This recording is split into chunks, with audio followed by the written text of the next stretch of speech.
आज हम जिस स्कैम की बात करने वाले हैं उसका पता चलने के बाद इनकम टैक्स डिपार्टमेंट और सेबी दोनों के दोनों चौंक गए थे।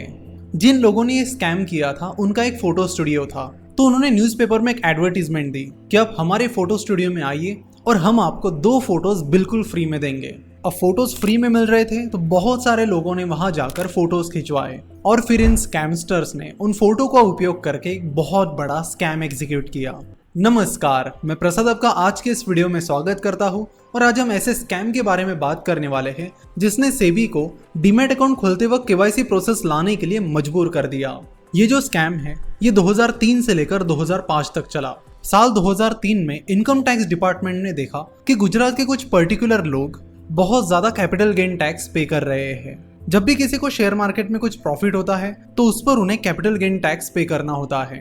अब इनकम टैक्स डिपार्टमेंट ने देखा कि ये जो लोग हैं वो बहुत ज्यादा कैपिटल गेन टैक्स हर साल पे कर रहे थे। उन्होंने 2003, 2004 और 2005 इन तीनों भी सालों में बहुत ज्यादा कैपिटल गेन टैक्स पे किया था। ये लोग करोड़ों में हर साल कैपिटल गेन टैक्स पे कर रहे थे।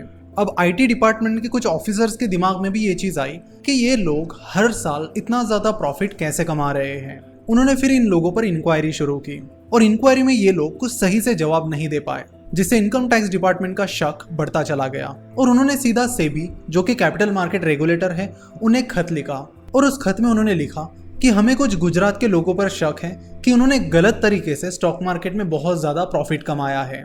आईटी डिपार्टमेंट से टिप मिलने के बाद सेबी के कुछ ऑफिसर्स तुरंत काम पर लग गए और उन्होंने इस पूरे मामले में इंक्वायरी शुरू की। तो सेबी ने उन लोगों के डीमैट अकाउंट्स चेक किए तो पता चला कि बहुत ज्यादा मात्रा में कुछ और लोगों के अकाउंट से इन लोगों के अकाउंट में शेयर ट्रांसफर हो रहे हैं। अब सेबी को ये चीज भी अजीब लगी कि कोई और पर्सन इनके अकाउंट में शेयर्स ट्रांसफर क्यों करेगा। सेबी ने तुरंत इस मामले की इंक्वायरी फास्ट ट्रैक पर लाई और जल्दी उन्हें पुख्ता सबूत मिले और जिसके बाद बाहर आया एक बहुत बड़ा स्कैम। अहमदाबाद के दीपक पांचाल और उनके कुछ साथीदारों ने मिलकर यह स्कैम किया था। दीपक पेशे से सीए था और उसे स्टॉक मार्केट और बाकी चीजों के बारे में बहुत अच्छे आइडिया थे और उसे ये भी पता था कि जब भी कोई कंपनी आईपीओ लेकर आती है तो उसमें लिस्टिंग गेन के चांसेस भी बहुत ज्यादा होते हैं। जब भी कोई कंपनी पहली बार स्टॉक मार्केट से पैसा उठाती है तो उस प्रोसेस को आईपीओ कहते हैं, that is initial public offering. IPO के बाद जिस दिन वो कंपनी स्टॉक एक्सचेंज पर लिस्ट हो जाती है उसे लिस्टिंग डे कहते हैं। आईपीओ के बारे में डिटेल में समझने के लिए आप ये वीडियो देख सकते हो जिसमें हमने आसान भाषा में आईपीओ के बारे में डिटेल में समझाया है। आईपीओ का अब तक का ट्रैक रिकॉर्ड ये बताता है कि जब भी किसी कंपनी का आईपीओ आता है तो उसमें जिन लोगों को शेयर्स मिलते हैं उन्हें लिस्टिंग डे के दिन प्रॉफिट होने के चांसेस बहुत ज्यादा होते हैं। अब दीपक पांचाल को ये चीज बहुत अच्छे से पता थी। वही स्टॉक मार्केट में जो लोग इन्वेस्ट करते हैं उन्हें भी ये चीज बहुत अच्छे से पता होती है और इसीलिए जब भी किसी अच्छी कंपनी का आईपीओ आता है तो लोग वहां पर अप्लाई करने के लिए जाते हैं और बहुत ज्यादा लोगों ने अप्लाई करने की वजह से कुछ लिमिटेड लोगों को ही आईपीओ मिल पाता है। अब दीपक ने यहाँ पर एक चीज समझ ली। दीपक ने समझा कि मैं अगर ज्यादा अकाउंट से अप्लाई करता हूँ तो मुझे बहुत ज्यादा शेयर्स मिलने के चांसेस रहेंगे और उससे मुझे लिस्टिंग डे के दिन बहुत ज्यादा प्रॉफिट होने के चांसेस भी बहुत ज्यादा होंगे। उस समय बैंक में केवाईसी प्रोसेस तो आ गई थी लेकिन वो उतनी स्ट्रिक्टली फॉलो नहीं की जा रही थी। कई सारी बैंक्स ऐसी थी जो केवाईसी प्रोसेस को फॉलो नहीं कर रही थी और वहां पर सिर्फ फोटोग्राफ और नाम के बेसिस पर बैंक अकाउंट खुल जाता था। तो सबसे पहले दीपक ने यह चेक किया कि वो कौन सी बैंक्स है जो बिना केवाईसी के भी सेविंग अकाउंट खोल रही है। तो उसने देखा कि भारत ओवरसीज बैंक की एक ब्रांच है जो केवाईसी प्रोसेस फॉलो नहीं कर रही है। लेकिन अब बहुत सारे डीमैट अकाउंट खोलने के लिए और बैंक अकाउंट खोलने के लिए अब फोटोग्राफ्स की जरूरत थी। पांचाल फैमिली का ही एक फोटो स्टूडियो था तो उन्होंने न्यूज़पेपर में एक एडवर्टीजमेंट चला दी और उसमें लिखा कि आप हमारे स्टूडियो में आइए और हम आपको 2 फोटोज फ्री में दे देंगे। अब फ्री की चीज थी इसलिए बहुत सारे लोग वहां पर फोटो खिंचवाने चले आए और अपनी 2 कॉपीज लेकर चले गए। लेकिन उन्हें क्या पता था कि उनके नाम पर या उनके फोटोग्राफ की मदद से एक बहुत बड़ा स्कैम होने वाला है। उन फोटोग्राफ्स की मदद से दीपक पांचाल ने बहुत सारे सेविंग अकाउंट खोल लिए और उसके बाद उन लोगों के डीमैट अकाउंट्स भी खोल लिए।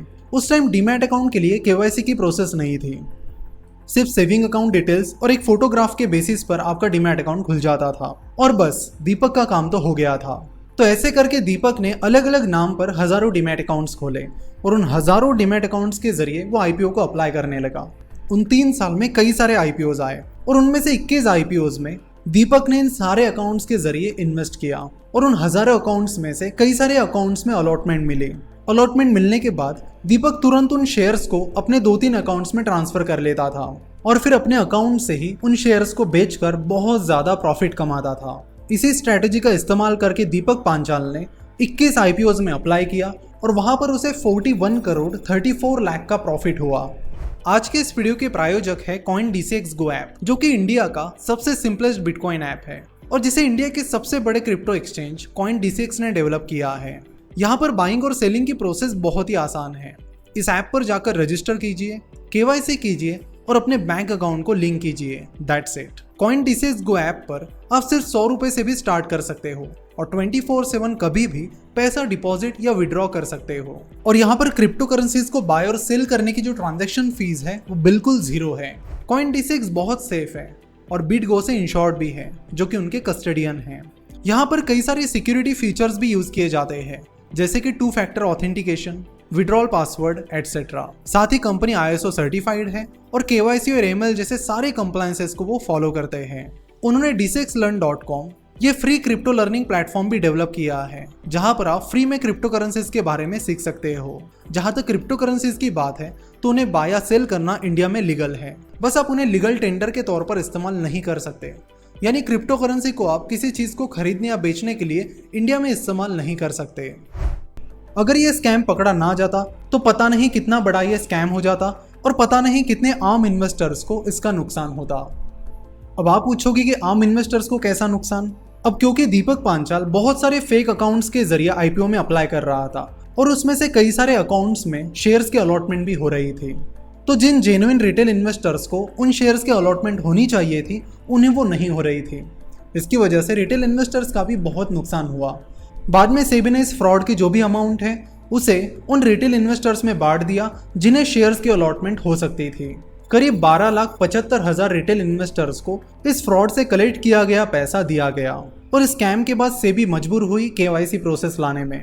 तो आज जब भी हम डीमैट अकाउंट खोलते हैं तो कई सारे डॉक्यूमेंट्स हमें सबमिट करने पड़ते हैं, एक लाइव पिक्चर भी देना पड़ता है। ये इसीलिए ताकि कुछ फ्रॉडस्टर सिस्टम का गलत इस्तेमाल ना कर पाए। हर्षद मेहता और केतन पारेख स्कैम के बाद सेबी, RBI इन जैसे रेगुलेटर्स को लगा कि अब सिस्टम में जो लूपहोल्स है, जो कमियां हैं, वो अब हटाई गई है। अब यहाँ से आगे सिस्टम लगभग अच्छे से चलेगा। लेकिन इस तरह के स्कैम्स ने सेबी और RBI को अगेन बता दिया कि कुछ ना कुछ लूपहोल्स तो हमेशा रहेंगे और उन लूपहोल्स को ढूंढने की और उन्हें हटाने की प्रोसेस भी हमेशा जारी रहनी चाहिए। स्कैम के बाद RBI ने जो बैंक्स KYC को फॉलो नहीं कर रही थी उन पर फाइन लगाना शुरू किया और अपनी KYC प्रोसेस को और स्ट्रिक्ट किया। ये एक बहुत पुराना स्कैम है, लेकिन बहुत ही कम लोगों को इसकी जानकारी थी और इसीलिए सोचा कि इस पर भी एक वीडियो बनाया जाए। अगर आपको ये वीडियो पसंद आई है तो जरूर इसे शेयर कीजिए और चैनल को सब्सक्राइब भी कीजिए। आप हमें ट्विटर और इंस्टाग्राम पर भी फॉलो कर सकते हो, जहां हम रेगुलरली लाइव सेशंस लेते रहते हैं। तो मिलते हैं बहुत जल्दी। अगर आपने अभी तक हमारी beginner to expert series check नहीं की है तो उसे भी चेकआउट कीजिए, जहां पर हम स्टॉक मार्केट को बहुत बेसिक से समझा रहे हैं। तो फिलहाल इतना ही, मिलते हैं नेक्स्ट पार्ट में। Thank you so much for watching this video.